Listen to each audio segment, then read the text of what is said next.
إن الحمد لله نحمده ونستعينه ونستغفره ونعوذ بالله من شرور أنفسنا ومن سيئات أعمالنا من يهده الله فلا مضل له ومن يضلل فلا هادي له وأشهد أن لا إله إلا الله وحده لا شريك له هو الأول والآخر والظاهر والباطن وهو بكل شيء عليم وأشهد أن حبيبنا ومولانا وسيدنا محمدا عبد الله ورسوله اللهم صل وسلم وبارك عليه وعلى آله وصحبه ومن تبعهم بإحسان إلى يوم الدين يا أيها الذين آمنوا اتقوا الله حق تقاته ولا تموتن إلا وأنتم مسلمون أما بعد. My dear brothers and sisters, we start by praising Allah subhanahu wa ta'ala, the Most High, the Lord and Creator of all things, the one who worship belongs only to Him, and we ask Allah subhanahu wa ta'ala to send His peace and blessings upon our beloved Prophet Muhammad sallallahu alayhi wa sallam, upon his family and his companions and the believers until the last day. And I remind myself as well as all of you to have taqwa of Allah subhanahu wa ta'ala at all times.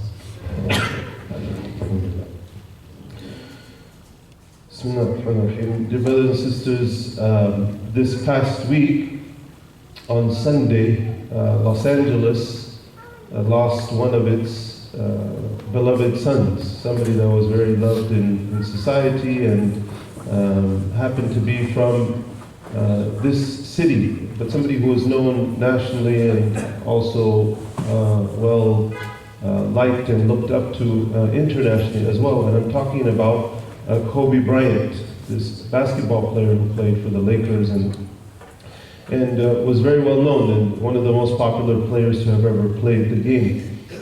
And his death had a very shaking impact upon the world around us. We saw, all of this coverage in the news media and then even in social media, and we saw how it even affected individuals and how it was something very, very shocking to them. It shook them.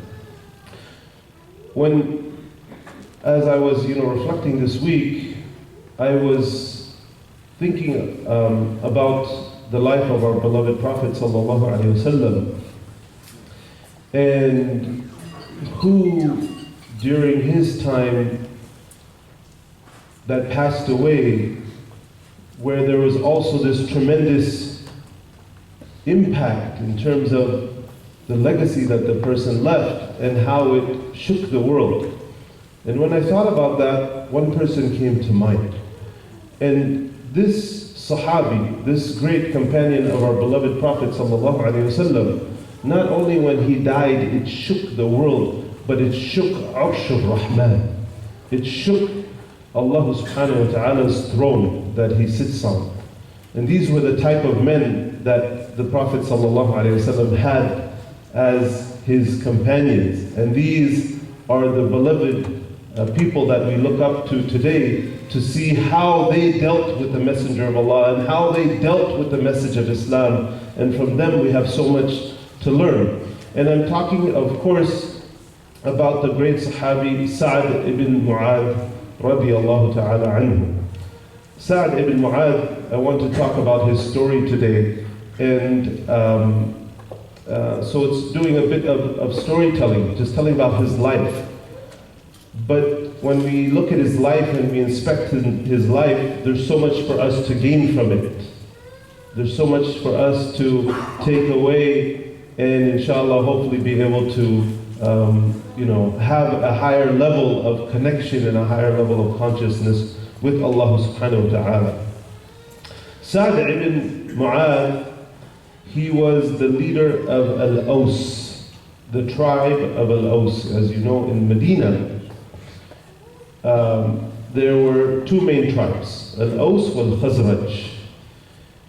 And of course, the message started in Mecca, but then it spread to Medina. And the way in which it spread to Medina is very interesting. And it has a lot to do with the efforts of Sa'd ibn Mu'adh, radiyallahu anhu, may Allah be pleased with him.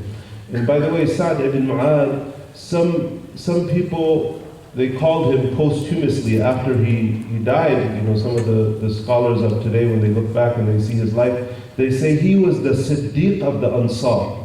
Just like Abu Bakr as-Siddiq, radiallahu anhu, he played that incredible supporting role to our beloved Prophet sallallahu alaihi wasallam for the Muhajirin. From amongst the Muhajirin, that's who Sa'd ibn Mu'adh was in relation to the Ansar.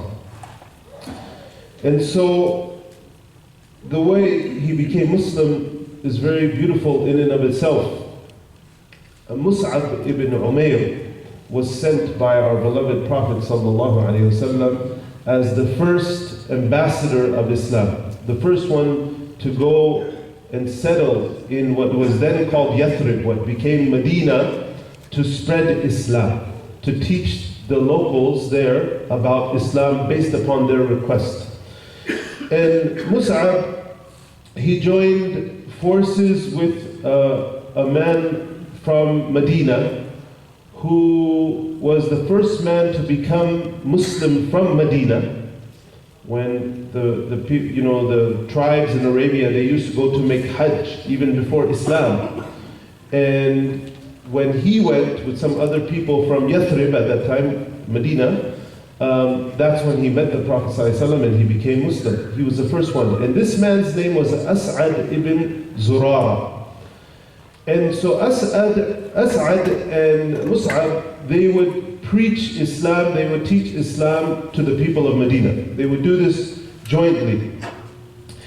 And what's very interesting, by the way, about As'ad, not much is known about him because he died in the first year of Hijrah. He was the first Muslim to die after the Prophet ﷺ made Hijrah from Mecca to Medina. And he was the first person that the Prophet ﷺ ever prayed the janazah over. This other man, As'ad. The first man who the Prophet ﷺ ever prayed janazah over, because he didn't pray in, that wasn't there in Mecca. There was no janazah prayer in Mecca at the time. And the first Muslim to be buried in Al-Baqiyah. So Mus'ab and As'ad, they would call people. And one day, and they would go to the different tribes in Medina. One day they go to the tribe of Sa'd ibn Mu'adh. Sa'd ibn Mu'adh was the leader of his tribe. When he heard that these people came and they're preaching to his tribe, he got very upset. He said, what right do they have to come and to tell us, to come to our land and try to convert us to this new religion? Why are these foolish people trying to be impressionable upon our youth and trying to mislead our women? This was his attitude. Of course, he wasn't Muslim yet. What happened is, Sa'd, he came to the gathering where Mus'ab and As'ad, and I know these names may be confusing, but you should know the seerah, you have to know these companions. They were there preaching to Sa'd's tribe. Sa'd comes. He comes, he's very upset. And Mus'ab, he was a refined young man who knew how to speak to people. He had amazing social skills. So he tells him, listen to what we are saying. And if you like it, alhamdulillah. If you don't like it, we'll leave. And Sa'd, he said, Ansat. He said, that's fair. I can do that. So what happens is,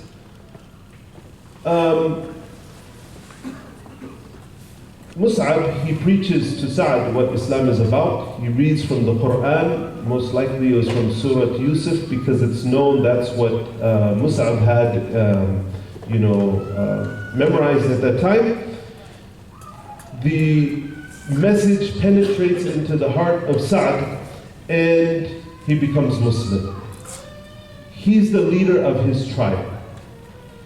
He goes back to his tribe, and he says, and he gathers his people, and he says, "Oh my people, what do you think of me? Who am I to you? Anta Sayyiduna, you are our leader, and we respect you, and we admire you, we follow you." And he says to them, if that is the case, فَكَلَامُكُمْ عَلَيَّ حَرَامٌ. He said, if that is the case, then I'm not going to speak to you. It's haram for me to speak to you anymore until you believe in Allah and His Messenger. He went for a very direct approach in his da'wah with his people. He used his authority. He emotionally blackmailed his people to say, look, I'm not going to speak with you until you believe in Allah and His Messenger. And the entire tribe came into Islam. He belonged to a sub-tribe of Al-Aus, the bigger tribe, Bani Abdul Ashhal. His whole tribe, they all became Muslim. All of them.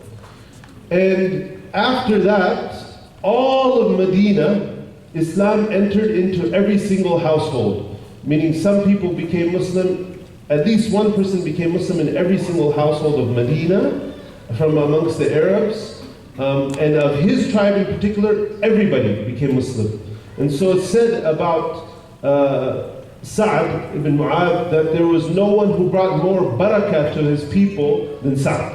No one had such a profound effect in spreading the message of Islam. No one was more effective than this man, Sa'd.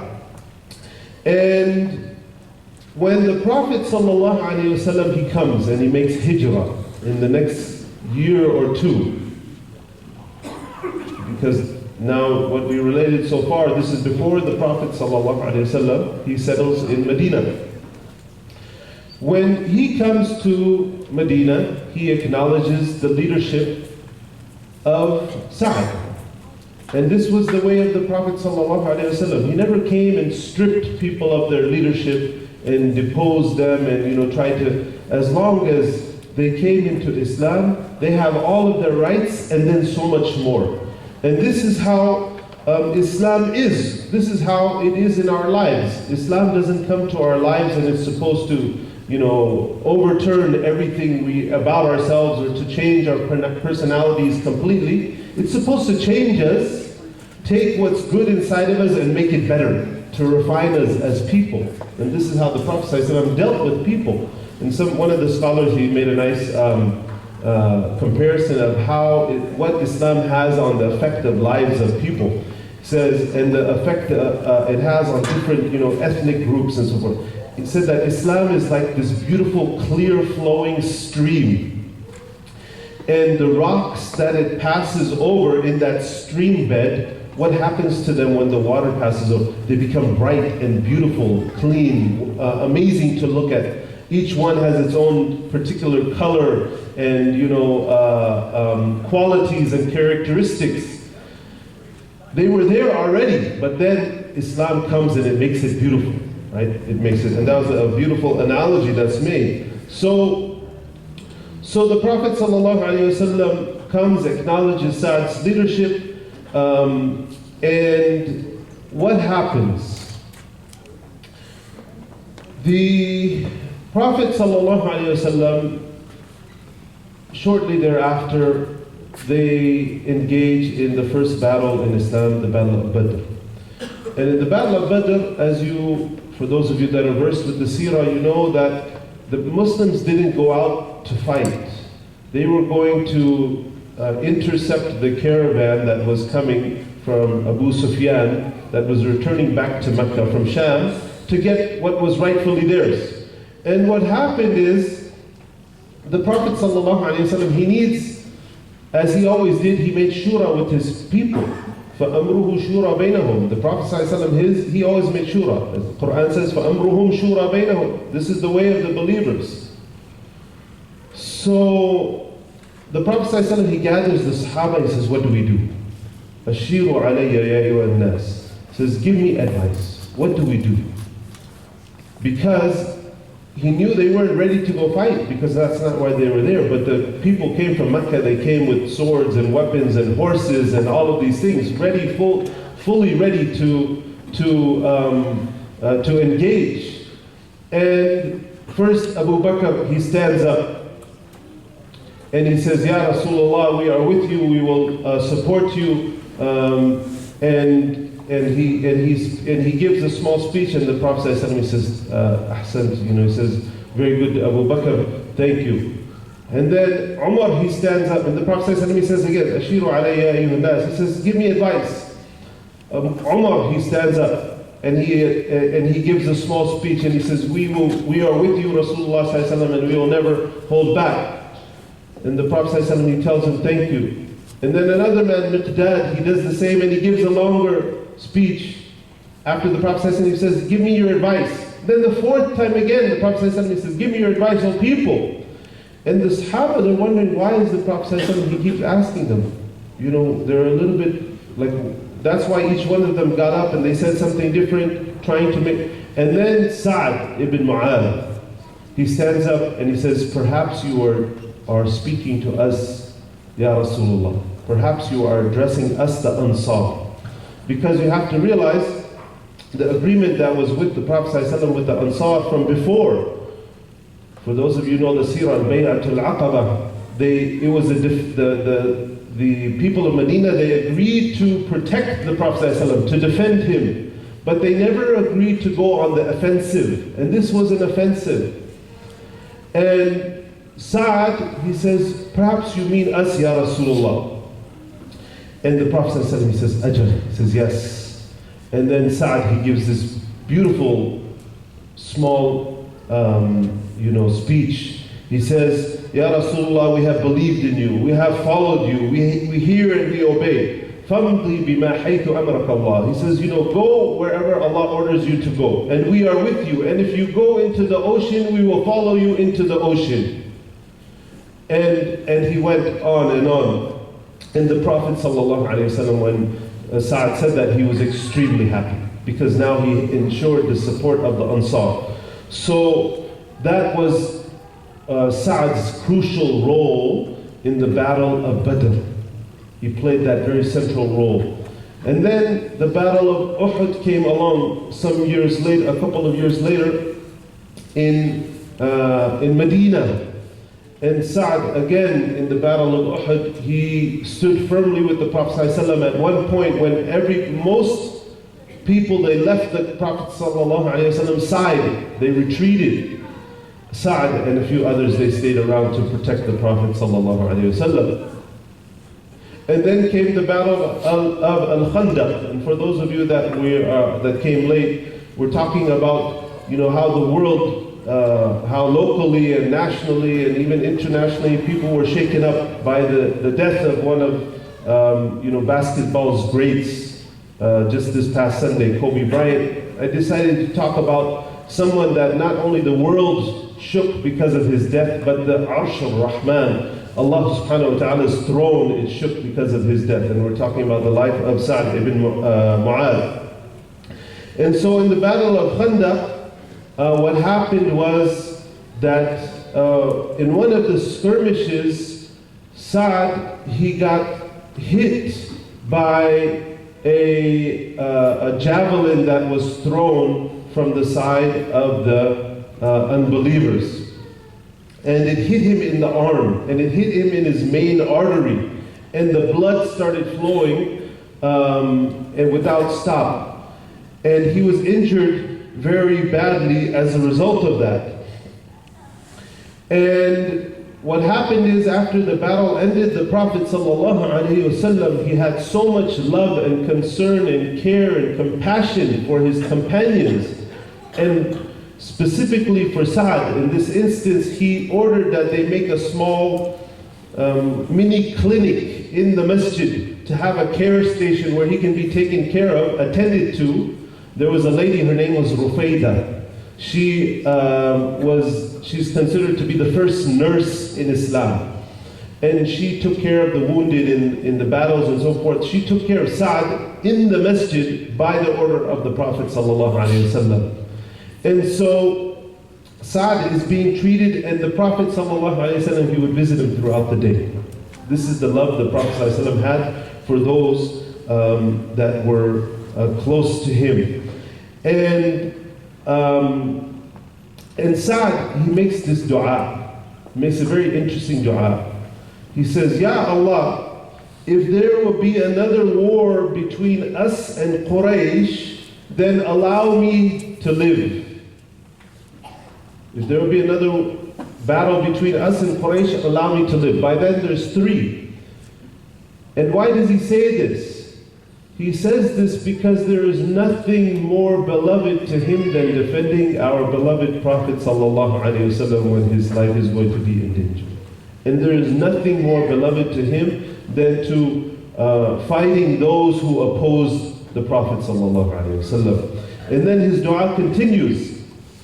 It's very interesting how he makes this dua. And then he says, but if this is the last encounter with the Quraysh, meaning this is going to be the last major battle, then I ask you to cause me to die as a shaheed. Then I ask you to cause me to die as a shaheed. And then Sa'd, he continues in the dua, and he says, but let me see what is going to happen to Bani Qurayza. Bani Qurayza was one of the Jewish groups in Medina who betrayed the Prophet ﷺ, and he said, but I want to see that justice is going to be served to them. So he makes this dua with all of these conditions. Allah subhanahu wa ta'ala answers his dua. His wound persisted for a whole month. He was alive for a whole month, but he was in bad shape. But it was enough time that allowed for all of that time to pass. And it turned out, as we know in history, that the Muslims, they never had a battle again with the Quraysh. They went into Mecca, it was a conquest, there was no battle. And he was able to see that justice was served to the Jews, that particular Jewish tribe in Medina that betrayed this very important agreement that was there between the Muslims, and they were supposed to defend Medina, their own city, but they went against that. And he had a huge part in playing that role of bringing justice in that case. And then Sa'd, radiallahu anhu, he passes away. And when Sa'd ibn Mu'adh, he passed away, Jibreel alayhi salam, the greatest angel, he comes to the Prophet ﷺ in the middle of the night, and he wakes him up. Jibreel wakes Rasulullah, Sayyidina Muhammad ﷺ up, and he says, Ya Muhammad, who is this companion of yours, that the doors of heaven have opened up, and that the throne of Allah has shaken because of his death?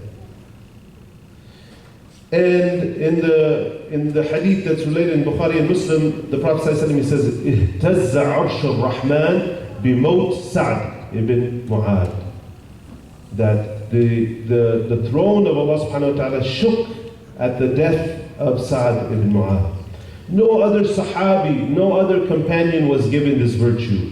The Prophet ﷺ said this about them. And when they go to carry Sa'd to the grave. And actually before they even go to carry Sa'd to the grave, Sa'd is there lying after he's dead. And Sayyidah Aisha, from her house, which is connected right next to the masjid, she says, I can hear and I can distinguish the crying of Umar and Abu Bakr. They're at Sa'd's side, and they're crying, and I can hear which one is which, meaning they were extremely shaken by this event themselves. And the Prophet ﷺ himself crying at the death of Sa'd.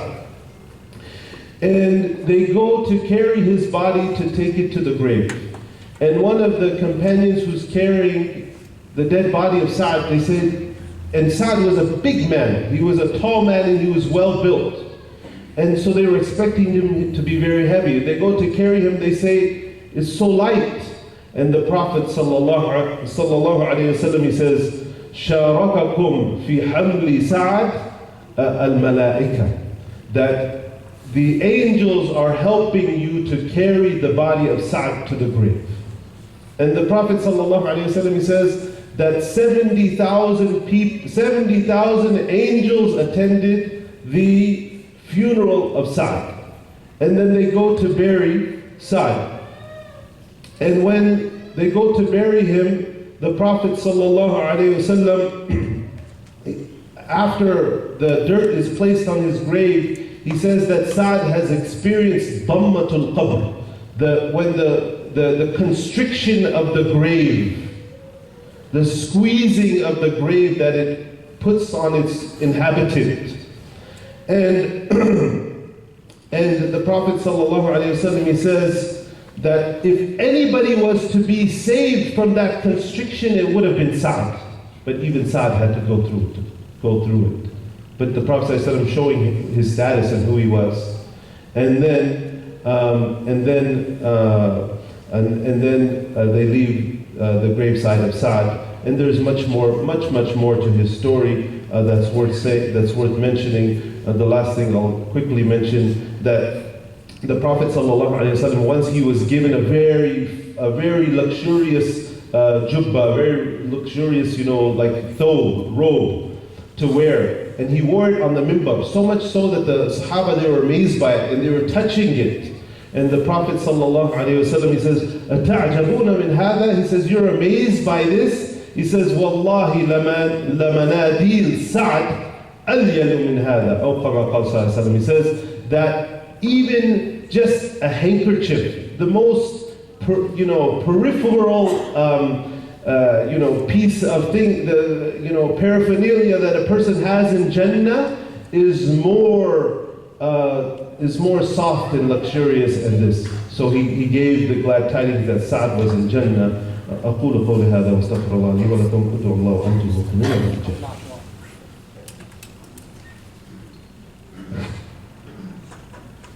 بسم الله الرحمن الرحيم. الحمد لله رب العالمين والصلاة والسلام على رسول الله وعلى آله وصحبه أجمعين. I'm going to try to close quickly. I went beyond my time, and there's so much more I wanted to say. A couple of things, lessons to take from the life of Sa'd, Sayyidina Sa'd. There's many to take. Sayyidina Sa'd, he lived 6 years as a Muslim. Only 6 years. He became Muslim when he was 31 years old, and by most accounts died when he was 37. But yet the impact that he had was so great and so strong that, as we said, the Prophet ﷺ, the throne of Allah subhanahu wa ta'ala is shaken because of his death. Why? Because he gave every single moment that he had for the cause of Allah subhanahu wa ta'ala and his messenger. And the secret of Sa'd and why he was who he was, he himself tells us in one of his own sayings. And Sa'd, he says, there are 3 things that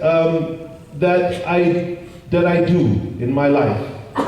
He says, I'm a regular person, but these are 3 things that he told us this when he was living, of course. He says, I never heard anything from the Messenger of Allah sallallahu alaihi wasallam except that I knew it was the truth from Allah. Everything that came from Allah, I fully understood that it was from Allah, and I never had any doubt in that. And then he says, secondly, any time, says, وَلَا كُنْتُ فِي صَلَاةٍ قَطْ فَشَغَلْتُ نَفْسِي بِشَيْءٍ مِنْ غَيْرِهَا. He says, I was never in salah except that, and I was distracted by anything else. Every single time I stood in prayer, my full mind, body, and soul was there with me in salah. Full concentration. And he says, the third thing, I never attended a janazah except that every single moment that I was there, I was thinking about the reality of death. So he lived in this high state of consciousness. May Allah subhanahu wa ta'ala allow us to also embody those same principles in our life. One last thing, brother and sister, before we leave, that I have to mention because of what came out in the news this week. Trump and Netanyahu, they brokered what they are calling a peace treaty, but is actually anything but that. And they're calling it the deal of the century. If you've been watching the news, it's important that we understand what this is. And some of the Muslim national leadership has asked us to talk about this. So this is why I need to mention this. So this supposed brokering of peace is nothing but 2 people partnering in crime, trying to continue in the oppression of the Palestinian people. The Palestinians were not a part of the negotiations, And it is this so-called treaty is nothing but a manifestation of the extreme right-wing parties in Israel trying to further push their agenda. In this so-called treaty, Israel's illegal settlements in the West Bank, which are outlawed internationally, are a war crime internationally, they're saying that we have a right to those. They're saying all of these other things. It's a full assault on Palestine and the Palestinian people, a violation of international law on many fronts, and this is really just nothing but a political stunt and a distraction from two different world leaders who one is being impeached and one is being tried for crimes of corruption. We ask Allah subhanahu wa ta'ala to always show us the truth. Allahumma inni da'in faqulu ameen. Allahumma ighfir lil muslimina wal muslimat wal mu'minina wal mu'minat al ahya'i minhum wal amwat innaka sami'un qareebun mujibud da'awat. Allahumma a'izz al islam wal muslimin. Allahumma a'izz al islam wal muslimin. Allahumma a'izz al islam wal muslimin. Allahumma rabbana atina fid dunya hasanatan wa fil akhirati hasanatan wa qina adhaban nar. Inna Allaha wa ملائكته يصلون على النبي يا أيها الذين آمنوا صلوا عليه وسلموا تسليما اللهم صل وسلم وزد وبارك على سيدنا محمد وعلى آله وصحبه أجمعين وأقم الصلاة